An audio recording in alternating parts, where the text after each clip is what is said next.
সংকটের গোড়া হচ্ছে সেইখানে। আমি আর কথা বাড়াবো না, নীলা অনেকবার বিরক্ত হয়েছে আমার উপরে।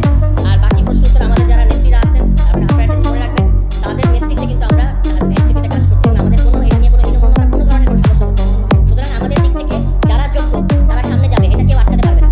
আমরা কিন্তু কোনো চাচা মামা খালা ওরকম তার রেফারেন্স এখানে আসি নাই। এখানে যারা আছেন যারা কথা বলেছেন একদম সাধারণ ঘরের ছেলে মেয়ে। আমরা বাংলাদেশের সামনে নেতৃত্ব দিবে সাধারণ ঘরের ছেলে মেয়েরা। কোনো অমুকের ভাতিজা, তমুকের ছেলে, তমুকের মেয়ে, এই সবে আর বাংলাদেশ চলবে না। পরিবারতন্ত্র নিপাত গেছে বাংলাদেশে। জোর করে এটাকে বসাতে চাইবেন না, বাংলাদেশ জনগণ মেনে নেবেন। সোজা আলাপ শেষ।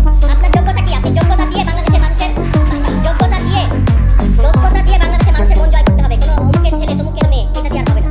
আমি সবাইকে ধন্যবাদ জানাই। আপনাদের সাথে আসতে পেরে সামান্য কিছু কথাবার্তা বলতে পেরে আমার খুবই ভালো লেগেছে। আমি উদ্দীপ্ত। এই উদ্দীপনা নিয়ে আমরা আবার ঢাকা শহরে যাবো এবং আমাদের যে স্বাভাবিক যে কার্যক্রম, রাজনৈতিক কার্যক্রম সেটা আমরা চালাবো। এবং আমি আশা করবো আপনাদের কাছে চট্টগ্রামে যেন এনসিপির পক্ষে জোয়ার তৈরি হয়। এর জন্য যা যা করা দরকার আপনারা সেটা করেন। এবং আজকে আপনাদের চট্টগ্রামে মনে হতে পারে অমুক দলের অমুক বড় বড় খুব হেভিওয়েট নেতারা আছে, এগুলো যদি আপনারা যদি একবার শুরু করেন রাস্তায় মহড়া, এগুলো সব বেঁচে যাবে। আমরা দেখেছি তারা গত 15 বছর এই সমস্ত হেভিওয়েট নেতারা